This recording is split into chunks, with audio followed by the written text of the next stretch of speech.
آباد ہوتے جا رہے تھے خیبر کے علاقے میں. خیبر کے علاقے میں جمع ہوئے. پھر بعد میں جب خیبر میں ان کو رہنے کی اجازت دے دی گئی، انہوں نے رسول اکرم سے بہت ریکویسٹ کی تھی کہ ہم کو یہاں رہنے دیں، ہم یہ کھیتی باڑی کریں گے، آدھا حصہ آپ کو دیں گے، آدھا ہم رکھیں گے. رسول اکرم صلی اللہ علیہ وسلم نے ان کی بات مان لی، ان کو وہاں رہنے دیا گیا. لیکن جب عمر رضی اللہ عنہ کو دور خلافت آئے تو ان کی شرارتیں اور بڑھ گئیں اور انہوں نے مسلمانوں کے خلاف پھر وہی شروع کر دی، ان کے خلاف پروپیگنڈا اور جو بھی وہ کرتے آئے تھے چالاکیاں ان کی یہودیوں کی. تب عمر رضی اللہ عنہ نے ان کو خیبر سے بھی نکال دیا اور ان کو وہاں سے بھی دربدر ہونا پڑا. اور انہی کے دور خلافت میں یہ والی بات پوری ہو گئی کہ جب یہ مدینہ سے نکلے تھے، جلاوطن کیے گئے تھے، تو اپنے چولہے چکی تک اپنے سروں پر اٹھائے وہاں سے نکلنا پڑا تھا، اور اب ان کو خیبر سے بھی نکلنا پڑا. تو یہاں پر اصل میں جو بات بتائی جا رہی ہے کہ جیسے ہم نے اصحاب السبت کا کیا تھا، اصحاب السبت کو ہم کو معلوم ہے کہ ان کو بندر بنا دیا گیا تھا، جنہوں نے سبت کا قانون توڑا تھا. یعنی ہفتے کے دن یہودیوں کو اللہ تعالیٰ کی طرف سے حکم تھا کہ ہفتے کے دن وہ کوئی کاروبار نہیں کریں گے، کوئی تجارت نہیں کریں گے، کوئی دنیاوی کام نہیں کریں گے. ہفتے کے دن وہ اپنے آپ کو مخصوص کر لیں گے صرف عبادت کے لیے، اللہ کی عبادت کرنے کے لیے. لیکن ان لوگوں نے ہیلے بہانے کر کے اس ہفتے کے دن کے قانون کو توڑ دیا تھا اور ہیلے بہانے کر کے بہت سارے کام اس دن کرتے رہتے تھے. تو اسی کی طرف ذکر کیا جا رہا ہے کہ جب سبت والے لوگوں نے ہفتے کے دن کو اس طرح کے دنیاوی کام کرنا شروع کر دیے تھے تو اللہ تعالیٰ نے ان کے چہرے بگاڑ دیے تھے اور وہ بندروں کے جیسے بنا دیے گئے تھے، اور کچھ دنوں کے بعد ان کی ڈیتھ ہو گئی تھی. تو یہاں پر بنی اسرائیل کی خستہ حالی، غلامی، ان کی رسوائی جو پہلے ہو چکی تھی، بعد میں اللہ تعالیٰ نے ان کو پھر عروج بخشا تھا. داؤد علیہ السلام کے زمانے میں داؤد اور سلیمان علیہ السلام کے زمانے میں بہت عروج ان کو ملا. اس کے بعد جب ان کی عادتیں خراب ہوئیں تو پھر ان کے پر ذلت مسلط ہو گئی. جب انہوں نے سبت کا قانون توڑا تو ان کو بندر بنا دیا گیا تھا. تو ان پر دونوں طرح سے عذاب آیا کہ یا تو ہم تمہیں دربدر کروا دیں گے، ذلیل و رسوا کریں گے، یا پھر تمہیں بندر بنا دیں گے. تو یہاں پر جو بات پتہ چلتی ہے کہ یہاں پر بندر بنانے کا تو عذاب نہیں آیا ان کو، لیکن ذلیل و رسوا کر کے خیبر سے بھی نکلوا دیا گیا. تو آپ دیکھیں کہ اس سے پتہ چلتا ہے کہ قوموں کا عروج اور زوال، اس کی بات ہمیں پتہ چلتی ہے کہ قومیں کب عروج پاتی ہیں، جب ان کے اندر سچائی، دیانت داری، اپنے رب کی فرما برداری، اپنی شریعت کی پاسداری پائی جاتی ہے، جب ان کے اندر محنت اور مشقت کی عادت ہوتی ہے، جب ان کے اندر جفا کشی ہوتی ہے. لیکن جب ان کے اندر برائیاں آنا شروع ہوتی ہیں اور اپنی شریعت سے وہ جان چھڑا کر بھاگتے ہیں اور شریعت ان کو مشکل لگنے لگتی ہے، تو پھر آپ دیکھیں کہ کیسی ذلت اور خواری ان کے اوپر پھر مسلط کر دی جاتی ہے، جیسے کہ یہود پر ہوئی تھی. اور اللہ تعالیٰ ہم مسلمانوں کو توفیق دے، امت مسلمہ کو، کہ ہم شریعت کو دوبارہ اپنانے والے بنے، ہم شریعت کو فالو کرنے والے بنے، اللہ اور اس کے رسول کی اطاعت کرنے والے بنے، تاکہ ہم کو بھی عروج اور ترقی ملے. تو بہرحال اس آیت سے پتہ چلتا ہے کہ اللہ تعالیٰ یہود و نصارہ کو حکم دے رہے ہیں کہ اس قرآن عظیم پر ایمان لائیں جو اللہ کے رسول پر نازل کیا گیا، جو دوسری تمام کتابوں کا نگہبان ہے. یعنی اس کے اندر تمام کتابوں کو یا اس کے مضمون کو جمع کر دیا گیا ہے. سبحان اللہ، تصدیق بھی کرتا ہے یہ ان کتابوں کی جو پہلے کے رسول لے کر آئے تھے. تو بہرحال اللہ تعالیٰ نے اس میں خبر دے دی کہ پہلے بھی رسول جو آئے تھے وہ یہی قسم کا مضمون لے کر آئے تھے، اور یہ پہلی تمام کتابوں کی تصدیق کر رہا ہے قرآن. تو اگر وہ اس قرآن پر ایمان نہیں لاتے تو گویا ان کا ایمان قابل قبول نہیں ہے، چاہے وہ اہل کتاب ہی کہلائیں. حالانکہ ان کے پاس تورات اور انجیل بھی موجود تھی، لیکن اگر وہ قرآن کو نہیں مانتے تو ان کا دعوی ایمانی جھوٹا ہے، وہ مسلمان نہیں کہلائیں گے بلکہ وہ باطل پر کھڑے ہوئے ہیں. تو اللہ تعالیٰ جو فرما رہا ہے کہ ہماری نازل کی ہوئی کتاب پر جو تمہاری کتاب کی بھی تصدیق کرتی ہے، ایمان لے آؤ. تو اس میں دراصل اہل کتاب کو ترغیب دی گئی ہے کہ وہ ایمان لانے میں سب سے پہلے پہل کریں. اور دوسری بات یہ کہ اللہ تعالیٰ نے ان کو علم اور کتاب عطا کی تھی، اور چونکہ ان کے پاس کتاب تھی اسی لیے وہ اہل کتاب کہلائے، اور دوسرے لوگوں سے وہ آگے بڑھ گئے تھے. یعنی جن کے پاس کتاب ہوتی ہے، علم ہوتا ہے، ظاہر سی بات ہے ان کی ایک پہچان ہوتی ہے، ان کا ایک رعب، ایک دبدبہ ہوتا ہے، ان کی شناخت ہوتی ہے. تو اللہ تعالیٰ فرما رہے کہ تمہارے پاس تو کتاب تھی، تم تو اہل کتاب میں سے تھے، تو تم کیوں آخر ایمان نہیں لا رہے؟ تم نے تو سبقت کرنا چاہیے تھا. اگر تم سبقت کرو گے کیونکہ تم پڑھے لکھے لوگ ہو، تم اہل کتاب ہو، تم سبقت کرو گے تو باقی کے سارے لوگ جو اس زمانے میں امی تھے وہ بھی تمہاری پھر پیروی کریں گے. اور اگر تم ایمان نہیں لاتے ہو تو پھر ان کو یہ وعید سنائی گئی کہ پھر ہم تمہارے چہرے نہ بگاڑ دیں، تمہارے چہروں کو پشت کی طرف نہ پھیر دیں. تو یہ جزا دراصل ان کے عمل کے برابر ہی تھی جزا، یعنی یہ کوئی بڑی سزا نہیں تھی ان کے لیے، بلکہ جیسا انہوں نے عمل کیا تھا ویسے ہی اللہ تعالیٰ نے ان کے لیے سزا تجویز کی. کیوں؟ کیونکہ انہوں نے حق کو چھوڑا، باطل کو ترجیح دی، اور جو حق تھا، حقائق تھے، اس کو بدل ڈالا اور باطل کو حق بنا کر اور حق کو باطل بنا کر لوگوں کے سامنے پیش کیا۔ تو ان کے اعمال کی وجہ سے جس طرح سے انہوں نے دین کو توڑ مروڑ کر پیش کیا، جس طرح انہوں نے دین کا حلیہ بگاڑ دیا تھا، دین کی شکل بگاڑ دی تھی، اسی لیے اللہ تعالیٰ نے ان کو سیم سزا کا حکم سنا ہے کہ چہروں کو بگاڑ دیا جائے گا، ان کے پیٹھ کے پیچھے پھیر دیا جائے گا۔ تو جس طرح انہوں نے حق کو بگاڑا، اسی طرح اللہ نے ان کے چہروں کو ان کے پیچھے پھیر دیا۔ یہ بدترین حال ہے۔ تو اصحاب السبت کے بارے میں ہم سبھی جانتے ہیں کہ اصحاب السبت وہ لوگ تھے جن کو بندر بنا دیا گیا تھا ان کے ظلم کی وجہ سے، چونکہ وہ لوگ اس دن اللہ تعالیٰ کی عبادت کرنے کی وجہ اس دن بھی وہ دنیاوی کام و کاج میں لگے رہتے تھے، تو لہٰذا ان کے چہروں کو بندر کی طرح بنا دیا گیا تھا اور ان کو ذلیل و خوار، فَقُلْنَا لَهُمْ كُونُوا قِرَدَةً خَاسِئِينَ کا لفظ آتا ہے سورہ بقرہ میں 65 آیت میں، کہ پس ہم نے ان سے کہا کہ ذلیل و خوار بندر بن جاؤ، دھتکارے ہوئے۔ تو بہرحال اللہ تعالیٰ کے قانون کے ساتھ، اللہ کی شریعت کے ساتھ مذاق کرنا یا کھلواڑ کرنا یہ معمولی جرم نہیں، یہ بہت بڑا جرم ہے۔ یہ اتنا سخت اور اتنا بڑا جرم ہے کہ جس کی سزا اللہ تعالیٰ فرما رہا ہے کہ ہم چہرے بگاڑ دیں گے، ہم چہروں کو پھیر دیں گے۔ اور جو آخرت کی سزا ہے وہ تو ہے ہی ہے، وَكَانَ أَمْرُ اللَّهِ مَفْعُولًا، اور ہے اللہ تعالیٰ کا کام کیا ہوا۔ یہ اللہ تعالیٰ کے اسی ارشاد کی مانند ہے کہ بس اللہ تعالیٰ کا حکم ہے کہ ہو جائے اور وہ چیز ہو جاتی ہے، سبحان اللہ۔ تو یہ اللہ تعالیٰ کی شان ہے اصل میں۔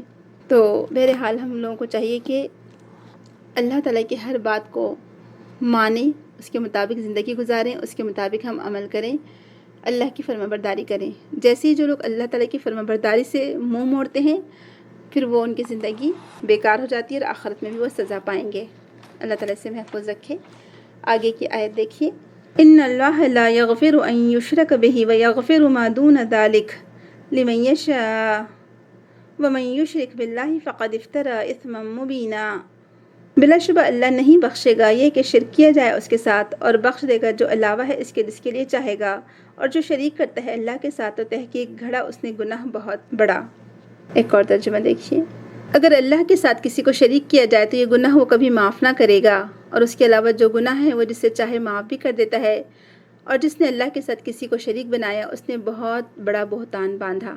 شرک کی بات کی گئی ہے یہ، اور یہ اتنا امپورٹنٹ ٹاپک ہے کہ ہم اس کا حق نہیں ادا کر سکتے۔ شرک کس طرح سے آج ہمارے معاشرے میں دھیرے دھیرے در آیا ہے، ابھی سے کیا بلکہ رسول اکرم کی وہ حدیث صحیح ثابت ہوتی ہے کہ عرب میں دوبارہ سے اسی طرح بتوں کی پوجا ہونے لگے گی جیسے کہ پہلے ہوا کرتی تھی۔ اور آپ دیکھیں کہ شیطان جو کہ ابلیس تھا، اس نے کس طرح سے انسانوں کو بہکایا۔ اس نے دیکھیں نوح علیہ السلام کے زمانے سے لے کر شرک ہوتا چلا آ رہا ہے۔ نوح علیہ السلام کے جو نیک لوگ تھے، ان کے جو امتی تھے، لوگوں نے کہا کہ اتنے نیک لوگ ہیں اور ہم ان کی تعلیمات بھول جائیں گے تو کیوں نہ ہم ان کے مجسمے بنا لیتے ہیں کہ ان کے چہروں کو دیکھ کر ان کی تعلیمات ہم یاد رکھ سکیں۔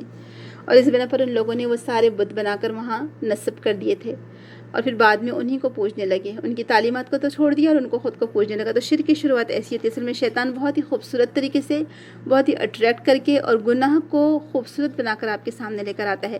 اور سب سے ورسٹ گناہ زمین پر شرک ہے، اللہ تعالیٰ کے ساتھ کسی کو شریک ٹھہرانا، اللہ کا کسی کو ہمسر یا اس کے ساتھ کسی کو ہمسر قرار دینا، یا اس کا مد مقابل لے آنا، یا اس کا ساجی قرار دینا۔ لا حول ولا قوت الا باللہ۔ اللہ تعالیٰ ہم اس بات سے تیری پناہ چاہتے ہیں کہ ہماری زبان سے کبھی ایسی بات نکلے، یا اللہ نہ کرے کہ ہم کبھی شرک کرنے والے بنیں۔ اللہ تعالیٰ ہم کو ہمیشہ شرک سے پاک رکھے اور توحید پر قائم رکھے۔ آپ دیکھیں شرک اتنا بڑا گناہ ہے جس کی معافی ہی نہیں، ممکن ہی نہیں ہے۔ اور ویسے بھی انسان کو سوچنا چاہیے کہ اللہ تعالیٰ آیت نمبر 39 میں کہ ارباب متفرقون خیر ام اللہ الواحد القہار، کہ بہت سے متفرق رب بہتر ہیں یا وہ ایک اللہ جو سب پر غالب ہے۔ تو قیامت کے دن جو لوگوں کی نجات ہوگی وہ دو ہی چیزوں پر ہوگی، ایک ایمان اور دوسرا عمل صالح۔ اور ایمان سے مراد ہے کہ اللہ تعالیٰ کو تنہا واحد احد ماننا، اللہ تعالیٰ کے ساتھ کسی کو شریک نہ ٹھہرانا، اللہ کے رسولوں پر ایمان لانا، فرشتوں پر، کتابوں پر، اچھی بری تقدیر پر، رسالت پر، سب پر ایمان لانا۔ اور ایمان کی 70 سے زیادہ شاخیں ہیں، اس میں سے سب سے افضل شاخ لا الہ الا اللہ ہے، یعنی اللہ تعالیٰ کے ساتھ کسی کو شریک نہ ٹھہرانا۔ تو اب اس سے کیا پتہ چلتا ہے کہ یہ جو عقیدہ توحید ہے، یہ جو شرک سے بیزاری ہے، یہی چیز مطلوب و محبوب ہے۔ اور یہ کیسے آئے گی؟ آج اتنا عرصہ گزر جانے کے بعد ہم مسلمانوں میں بھی بہت زیادہ شرک آ چکا ہے۔ ہاں، ہم کھڑے ہوئے بتوں کی پوجا نہیں کرتے ہیں، آج کے بہت سارے لوگ وہ لیٹے ہوئے بتوں کی پوجا کرتے ہیں جو قبروں میں لیٹے ہوئے ہیں۔ آج کے دور کا شرک کچھ اور ہے، اس دور کا شرک کچھ اور تھا۔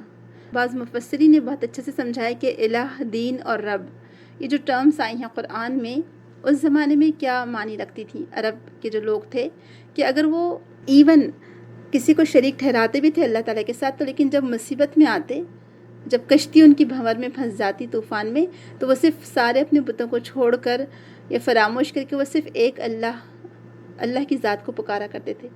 تو آج کے بہت سارے مسلمانوں سے بہتر پھر بھی ہم دیکھتے ہیں کہ وہ عقیدہ تھا کہ وہ اللہ کو پکارتے تھے مشکل میں، لیکن آج کے بہت سارے مسلمان بھی جو کلمہ گو ہیں اور اقرار کرتے ہیں کہ وہ مسلمان ہیں، وہ جا کر قبروں والوں سے سیدھا دعائیں مانگتے ہیں، قبروں والوں کو پکارتے ہیں مشکل میں، پتہ نہیں کیا کیا نام رکھے ہوئے ہیں۔ سب سے بڑا مدد کرنے والا آپ بتائیے کون ہے، کس کی ذات ہو سکتی ہے؟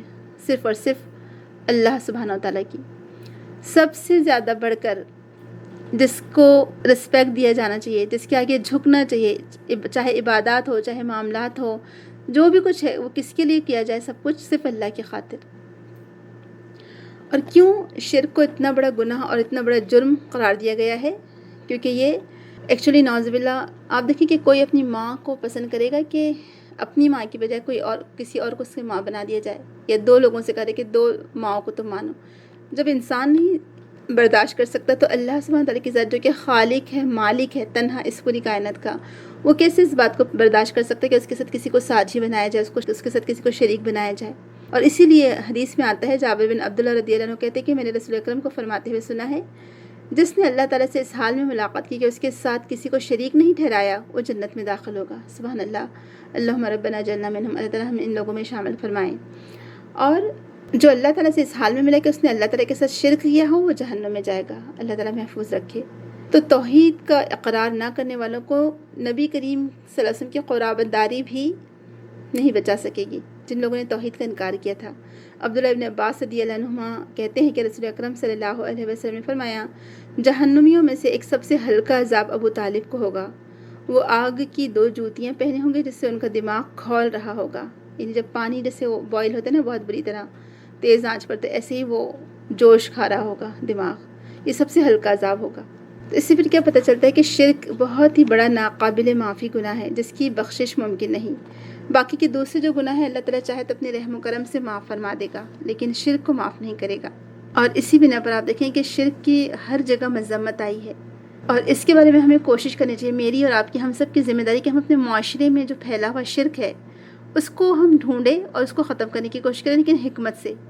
یا آپ لکھ کر سکتے ہیں تو لکھ کر کریں، بول کر سکتے ہیں تو بول کر کریں، یا اپنے عمل سے دکھا سکتے ہیں تو عمل سے دکھائیں، کیونکہ شرک کی معافی نہیں ہے، باقی سب معاف ہو سکتے ہیں گناہ۔ آپ سوچیں کہ ہمارے ہی پیارے جو آج کل بدعتوں میں الجھے ہوئے ہیں، کوئی بزرگوں کی، پیروں کی جو عبادت کرتے ہیں، کسی کے سامنے جھک کر بھی نہیں کھڑے رہنا چاہیے۔ اور یہ بات ثابت ہے کہ اگر آپ کسی کے لیے ایسا جھک کر کھڑے ہو رہے ہیں تو اس کا مطلب آپ نے شرک کیا، اور اسی بنا پر اس کو منع کیا گیا ہے کہ کسی کے سامنے ادب اور تعظیم سے اس طرح کھڑے نہ رہا جائے، کیونکہ اگر جو ادب اور تعظیم سے اس طرح کھڑے رہتا ہے اس کا مطلب ہے کہ وہ اللہ کے برابر سننے والے کو درجہ دے رہا ہے، اللہ تعالیٰ محفوظ رکھے اس سے۔ تو یہ شرک دراصل ہلاک کر دینے والا گناہ ہے۔ ابو ہریرہ رضی اللہ عنہ سے روایت ہے، صحیح مسلم کی روایت ہے یہ، کہ رسول اکرم صلی اللہ علیہ وسلم نے فرمایا، ہلاک کرنے والے 7 گناہوں سے بچو۔ صحابہ کرام نے عرض کیا، یا رسول اللہ وہ 7 گناہ کون سے ہیں؟ آپ نے فرمایا، اللہ تعالیٰ کے ساتھ شرک کرنا، جادو، ناحق کسی جان کو قتل کرنا جیسے اللہ تعالیٰ نے حرام ٹھہرایا ہے، یتیم کا مال کھانا، سود کھانا، میدان جنگ سے بھاگنا، اور بھولی بھالی مومن عورتوں پر تہمت لگانا۔ سوچیں ذرا، تو شرک کی معافی نہیں ہے۔ باقی اللہ تعالیٰ چاہے تو اپنی رحمت سے بہت سارے گناہوں کو معاف فرما سکتا ہے، جیسے کہ توبہ کے ذریعے سے بہت سارے گناہ معاف ہو سکتے ہیں، نیک اعمال کے ذریعے سے پچھلی تمام برائیوں کو اللہ تعالیٰ ہو سکتا ہے ڈیلیٹ کر دے، اور نیا جو نیک اعمال ہے ہمارے اس کو وہاں ڈال دے، اور اللہ تعالیٰ چاہے تو جس کو اپنے فضل سے چاہے نوازے، جس کی چاہے مغفرت فرما دے اگر اس نے سچے دل سے توبہ کی ہوگی تو اصل چیز ہے کہ جو اگر کچھ ہو چکا، جو پہلے ہو چکا سو ہو چکا، کوئی بات نہیں، لیکن اب آئندہ نہ کرنے کا عزم کیا جائے، آئندہ نہ کرنے کا ارادہ کیا جائے، اور اللہ تعالیٰ کے ساتھ کسی کو شریک نہ ٹھہرایا جائے۔ ایک حدیث میں آتا ہے کہ قیامت کے روز مشرک روئے زمین کی ساری دولت دے کر جہنم سے نکلنا چاہے گا، لیکن ایسا اس کے لیے پاسبل نہیں ہوگا۔ انس بن مالک رضی اللہ عنہ سے روایت ہے کہ نبی کریم صلی اللہ علیہ وسلم نے فرمایا، قیامت کے روز اللہ تعالیٰ اس دوزخی سے فرمائے گا جسے سب سے ہلکا عذاب دیا جا رہا ہوگا کہ اگر تیرے پاس اس وقت روئے زمین کی ساری دولت موجود ہو تو کیا تو اپنے آپ کو آزاد کرانے کے لیے دے دے گا؟ وہ کہے گا ہاں ضرور دوں گا۔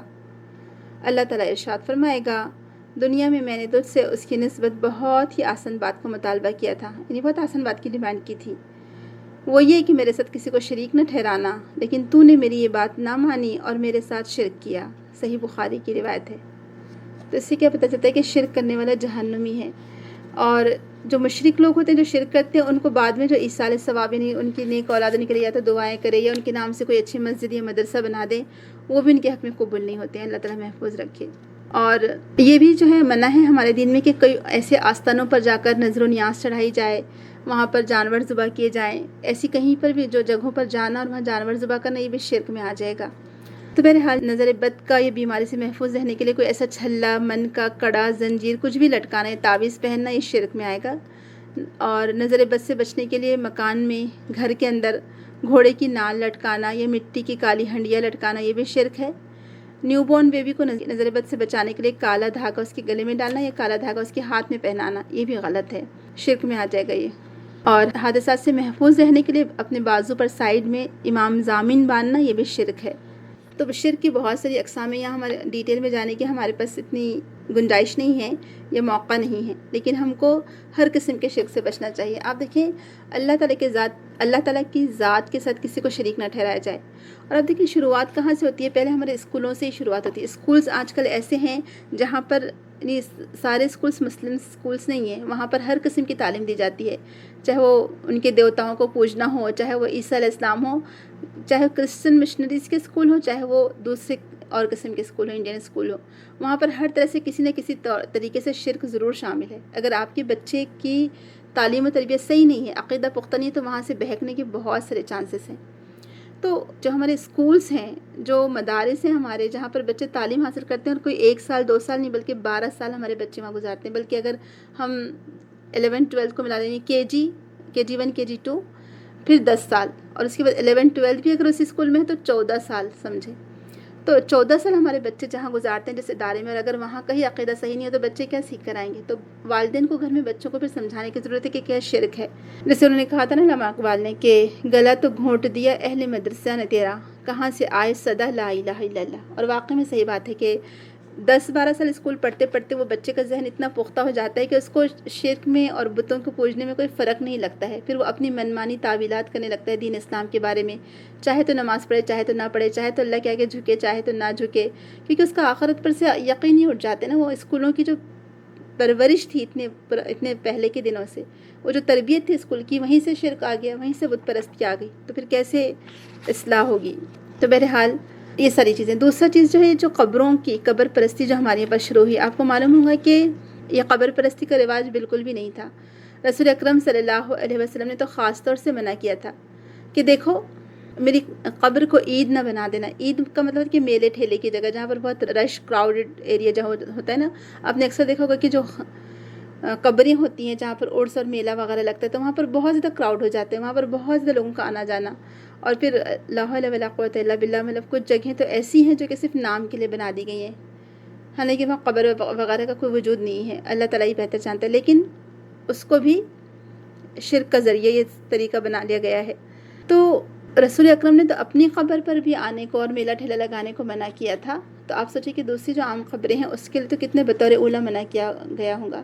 کیونکہ اب دیکھیں جو قبر سے جب قبر کی زیارت یا قبر کی عزت اور رسپیکٹ زیادہ بڑھنے لگتی ہے، تو وہیں سے شرک کی شروعات ہوتی ہے۔ اصل میں دھیرے دھیرے انسان کو شیطان بہکاتا رہتا ہے، اور پھر وہ سمجھتا ہے کہ تو شرک ہے ہی نہیں۔ اور اس میں دراصل ایسے کچھ اداروں کا بہت ہاتھ ہے، جو ایسی جن لوگوں نے ایسے مدرسے بنائے ہیں یا ایسی جگہیں بنائی ہیں جہاں پر ان کو صرف یہ سکھایا جاتا ہے کہ اپنے آپ پر زور زبردستی کرتے، بھوکے پیاسے رہ کے، اپنے نفس پر کنٹرول کر کے کیسے آپ اللہ تعالیٰ کو حاصل کر سکتے ہیں۔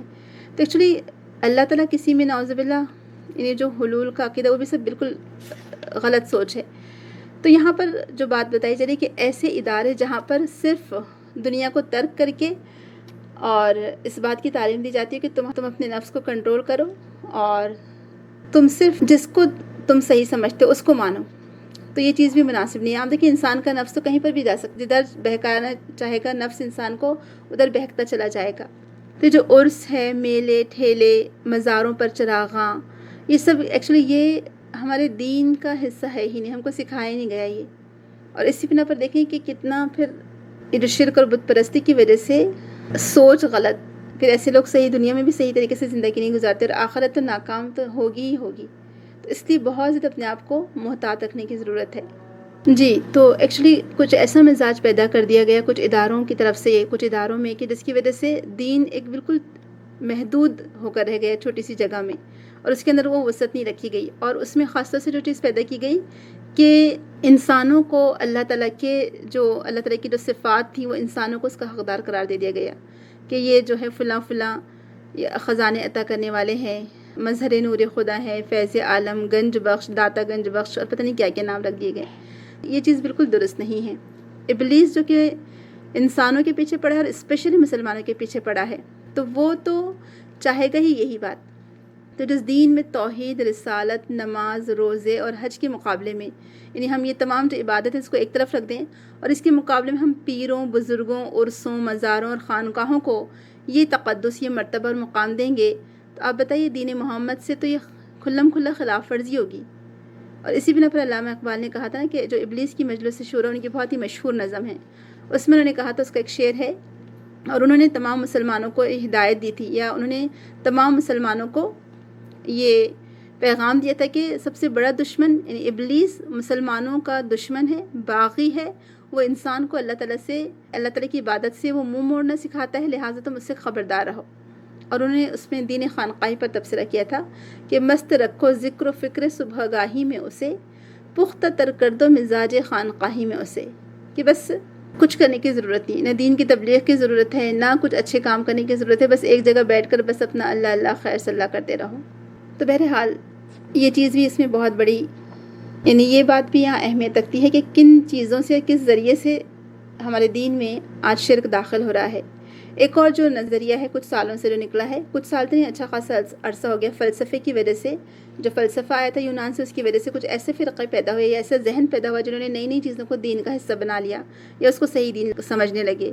فلسفہ وحدت وجود، وحدت الشہود اور حلول کا جو عقیدہ ہے، یہ بھی اسی کے ذریعے سے ہے. اس میں کانسیپٹ یہ ہوتا ہے کہ انسان عبادات اور ریاضت کے ذریعے سے ایک اعلیٰ مقام پر پہنچ جاتا ہے، اور پھر اب وہ بیچ میں کوئی باقی نہیں رہتی کوئی چیز، اور ہر چیز میں اللہ نظر آنے لگتا ہے. کہتے ہیں نا کہ ہر چیز میں اللہ موجود ہے، ہر جگہ اللہ موجود ہے، ہر چیز میں اللہ تیرا جلوہ نظر آ رہا ہے. نعوذ باللہ اس طرح کی باتیں کرنا، اے خدا تو ہی تو ہر جگہ، ایسے کچھ اشعار بھی پڑھے جاتے ہیں. تو یہ چیز ایکچولی شرکی عقیدہ ہے جس کو وحدت الوجود کا عقیدہ کہتے ہیں. تو یہ چیز بھی جائز اور درست نہیں ہے. اور پھر اور بھی اس میں بہت سارے ہیں. تو ہم کو ان سب سے بچتے ہوئے ہمیں کون سی توحید پر ایمان لانا ہے؟ ایک تو توحید کی اہمیت کو ہم کو سمجھنا ہے، شرک کی جو مذمت کی گئی ہے اس کو ہمیں سمجھنا ہے کہ شرک کتنا بڑا گناہ ہے اور شرک کی معافی نہیں ہے، اور شرک کرنے والے جہنم میں جائیں گے. جابر بن عبداللہ رضی اللہ عنہ کہتے کہ جس نے اللہ تعالیٰ سے اس حال میں ملاقات کی کہ اس کے ساتھ کسی کو شریک نہیں ٹھہرایا وہ جنت میں داخل ہوگا، اور جس نے شرک کیا ہوگا وہ جہنم میں داخل ہوگا. تو بہرحال توحید کی اپنی اس کا ایک الگ ہی ٹاپک ہے، لہٰذا ہم کو اس پر ایمان لانا چاہیے. اسی لیے تینوں قسم کی توحید جس کو علماء کرام نے ڈسٹریبیوٹ کیا ہے، توحید ربوبیہ یعنی توحید ذات، یعنی اللہ تعالیٰ اپنی ذات میں اکیلا اور بے مثل ہے، اس کی کوئی بیوی ہے، نہ اولاد ہے، نہ ماں باپ ہے. پھر اللہ تعالیٰ نہ کائنات کی کسی جاندار یا بے جان چیز میں ملا ہوا ہے، نہ اس کا جز ہے، نہ کائنات کی کوئی جاندار یا بے جان چیز اللہ تعالیٰ کی ذات میں جڑی ہوئی ہے یا اس کا جز ہے. پھر اللہ تعالیٰ کی ذات اول سے لے کر آخر تک باقی رہنے والی، یعنی ابدی ہے اللہ تعالیٰ کی ذات، جو آخر بھی ہے اول بھی ہے، جسے فنا نہیں ہے. اور اللہ تعالیٰ ہم کو ہماری نگاہوں سے بھی نظر نہیں آتا ہے، لیکن قیامت کے دن اللہ تعالیٰ ہم کو یہ اختیار دے گا، ہماری آنکھوں کو وہ بصیرت دے گا کہ ہم اللہ تعالیٰ کا دیدار بھی کر سکیں گے انشاءاللہ تعالیٰ. پھر اللہ تعالیٰ عرش عظیم پر استوا علی العرش ہے. اللہ سبحانہ تعالیٰ، یہ ہمارا عقیدہ ہونا چاہیے کہ اللہ تعالیٰ عرش پر مستوی ہے، اور قیامت کے دن ہم ضرور اللہ تعالیٰ کا دیدار کریں گے. اور دوسرا جو توحید عبادت ہے کہ ہماری تمام نظر نیاز، عبادات، تمام قسم کی عبادت، زبانی، مالی، جسمانی، صرف اللہ تعالیٰ کے لیے مخصوص ہو، کوئی اس میں اس کا شریک نہ ہو. اور ایک صحیح مسلم کی روایت ہے، عبداللہ بن عباس رضی اللہ عنہما کہتے ہیں کہ نبی کریم صلی اللہ علیہ وسلم ہمیں قرآن مجید کی کسی صورت کی طرح تشہد بھی سکھایا کرتے تھے. آپ صلی اللہ علیہ وسلم فرماتے، یعنی التحیات کا جو معنی ہے التحیات للہ والصلوات والطیبات، کہ تمام زبانی بابرکت عبادتیں اور تمام بدنی اور مالی عبادتیں اللہ تعالیٰ ہی کے لیے ہے. اے نبی صلی اللہ علیہ وسلم، آپ پر سلامتی ہو اور اللہ تعالیٰ کی رحمتیں اور برکتیں نازل ہوں. سلام ہو ہم پر اور اللہ تعالیٰ کے نیک بندوں پر۔ میں گواہی دیتا ہوں کہ اللہ تعالیٰ کے سوا کوئی الہ نہیں، اور میں گواہی دیتا ہوں کہ محمد صلی اللہ علیہ وسلم اللہ کے رسول ہیں۔ یہ صحیح مسلم کی روایت ہے۔ تو یہ جو اتحیات کے تعلق سے یہ جو من گھڑت حدیث ہے، جھوٹی حدیث جو سب جگہ سرکولیٹ ہوتی ہے کہ اتحیات کا جو تحفہ ہے وہ رسول اکرم کو آسمانوں پر ملا تھا، تو نہیں، ایسا نہیں ہے۔ اتحیات یہاں دنیا میں ہی سکھائی تھی رسول اکرم صلی اللہ علیہ وسلم نے تمام صحابہ کو۔ تو توحید عبادت یہ ہے کہ ہم اللہ تعالیٰ کے ہی لیے سب کچھ کریں، ہماری عبادات، ہمارے سب نظر و نیاز سب اللہ تعالیٰ کے لیے ہو۔ اسی لیے کہا گیا، علماء کرام کہتے ہیں کہ نماز کی طرح قیام یا بے حس و حرکت بادب ہاتھ باندھ کر کسی اور کے لیے کھڑے ہونا بالکل جائز اور درست نہیں ہے۔ کسی انسان کے سامنے آپ بالکل ایسا بادب نظریں جھکا کر یا سر جھکا کے کھڑے نہیں ہو سکتے، یہ بھی عبادت میں شامل ہو جائے گا، کیونکہ اللہ تعالیٰ کیا فرماتا ہے، حافظوا علی الصلوات والصلاۃ الوسطی وقوموا للہ قانتین، اپنی نمازوں کی حفاظت کرو اور خاص طور پر نماز عصر کی، اور اللہ تعالیٰ کے سامنے اس طرح ادب سے کھڑے ہو جیسے فرما بردار غلام کھڑے ہوتے ہیں۔ تو اس سے پتہ چلتا ہے کہ ادب اور فرما برداری کے ساتھ جو کھڑے ہونا ہے وہ صرف اللہ تعالیٰ کے آگے کھڑے ہونا ہے۔ اور معاویہ رضی اللہ عنہ نے کہا کہ میں نے رسول اکرم صلی اللہ علیہ وسلم کو فرماتے ہوئے سنا ہے کہ جو شخص یہ پسند کرے کہ لوگ اس کے سامنے تصویر کی طرح کھڑے رہیں، یعنی ادب کے ساتھ کھڑے ہو جائیں، وہ اپنی جگہ جہنم میں بنا لے۔ لا حول ولا قوت الا باللہ، صحیح حدیث ترمذی کی ہے۔ تو رکوع اور سجدے، نظر و نیاز صرف اللہ تعالیٰ کے لیے مخصوص ہے۔ ثواب کی نیت سے کسی اور جگہ کا چکر لگانا بالکل جائز اور درست نہیں ہے، یہ صرف کعبۃ اللہ کے پاس ہو سکتا ہے۔ اور اسی طرح سے نظر، نیاز، منت اور چڑھاوا صرف اللہ تعالیٰ ہی کے نام کا ہونا چاہیے، اور کسی جالی پر باندھنے کی ضرورت نہیں ہے آپ کو نظر نیاز کو، دھاگے کو۔ آپ جو ہے اللہ تعالیٰ سے دعا کر لیں، بس کافی ہو جائے گا۔ قربانی بھی صرف اللہ تعالیٰ ہی کے نام کی دینی چاہیے، کسی پیر بزرگ کے نام کی قربانی نہیں دے سکتے، بڑے بوڑھوں کی عید ہو یا کچھ بھی ہو، قربانی صرف اللہ کے نام سے دینا چاہیے۔ اور سب سے زیادہ اللہ تعالیٰ کو ان دنوں میں، قربانی کے جو دن ہوتے ہیں 10، 11، 12، 13، تو ان دنوں میں قربانی کرنا اور جانور کا خون بہانا بہت پسند ہے۔ پھر دعا صرف اللہ تعالیٰ سے مانگنی چاہیے، براہ راست کسی کو بیچ میں وسیلہ اور واسطہ نہ بنائیں۔ اگر کوئی یہ دعا کرتا ہے کہ فلاں کے وسیلے یا فلاں کے واسطے سے اللہ تعالیٰ مجھے یہ نصیب کر دے، تو اس نے شرک کیا، کیونکہ اللہ تعالیٰ کو کسی واسطے کی ضرورت نہیں ہے۔ پھر پناہ بھی صرف اللہ تعالیٰ ہی سے مانگنی چاہیے، توکل اور بھروسہ بھی اللہ تعالیٰ کی ذات پر ہو، اور اسی طرح سے رضا اور خوشنودی بھی صرف اللہ تعالیٰ کی طلب کرنی چاہیے، کسی انسانوں کی نہیں۔ تمام محبتوں پر اللہ کی محبت غالب آنی چاہیے، اللہ تعالیٰ سے ایسی محبت ہے جیسے ہم اپنے والدین سے یا اپنے بچوں سے کرتے ہیں۔ اور ہر معاملے میں، چاہے وہ دین کا معاملہ ہو چاہے دنیا کا معاملہ ہو، اللہ تعالیٰ ہی سے دعا مانگے اور اللہ تعالیٰ ہی کی اطاعت اور فرما برداری کریں۔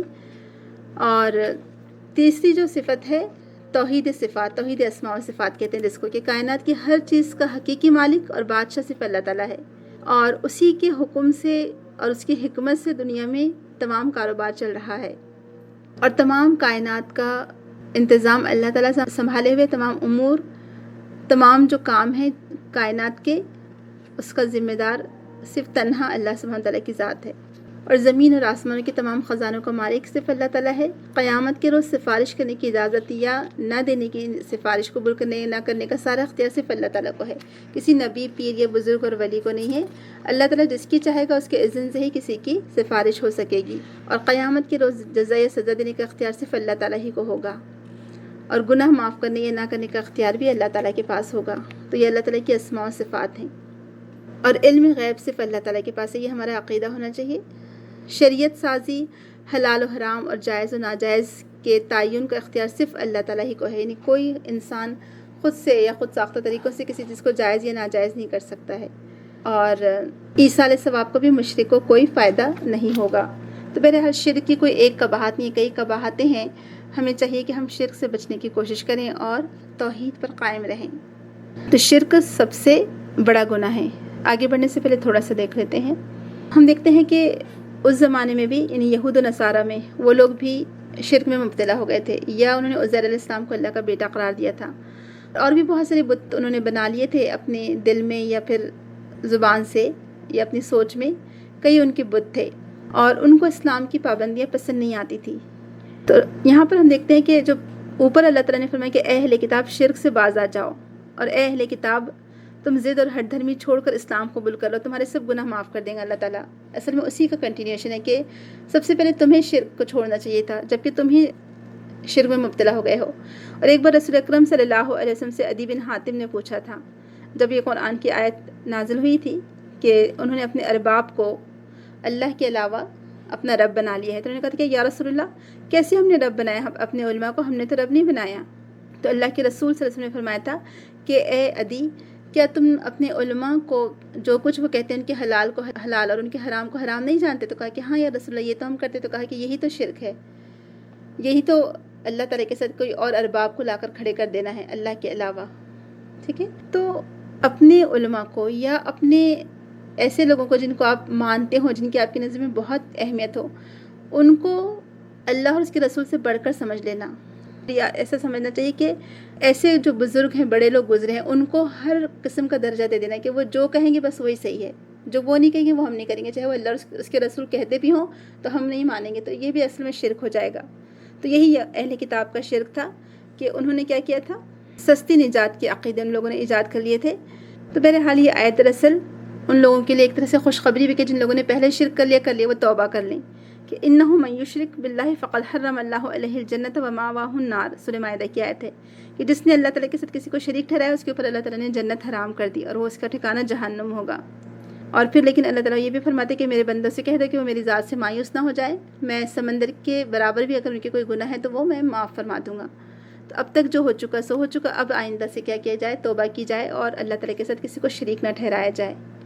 آگے دیکھیے، أَلَمْ تَرَ إِلَى الَّذِينَ يُزَكُّونَ أَنفُسَهُمْ بَلِ اللَّهُ يُزَكِّي مَن يَشَاءُ وَلَا يُظْلَمُونَ فَتِيلًا انظُرْ كَيْفَ يَفْتَرُونَ عَلَى اللَّهِ الْكَذِبَ وَكَفَى بِهِ إِثْمًا مُبِينًا. کہ نہیں دیکھا آپ نے طرف ان لوگوں کی جو پاک کہتے ہیں اپنے آپ کو، بلکہ اللہ ہی پاک کرتا ہے جسے چاہتا ہے، اور نہیں ظلم کیے جائیں گے وہ تاگے برابر بھی. دیکھیے کیسے گھڑتے ہیں وہ اللہ پر جھوٹ، اور کافی ہے یہ افطرا باندھنا گناہ ظاہر کا. ترجمہ دیکھ لیجئے. کیا آپ نے ان لوگوں کی حالت پر بھی غور کیا جو اپنی پاکیزگی نفس کا دم بھرتے ہیں، حالانکہ پاک تو اللہ ہی کرتا ہے جسے چاہتا ہے، اور ان پر ذرہ برابر بھی ظلم نہیں کیا جائے گا.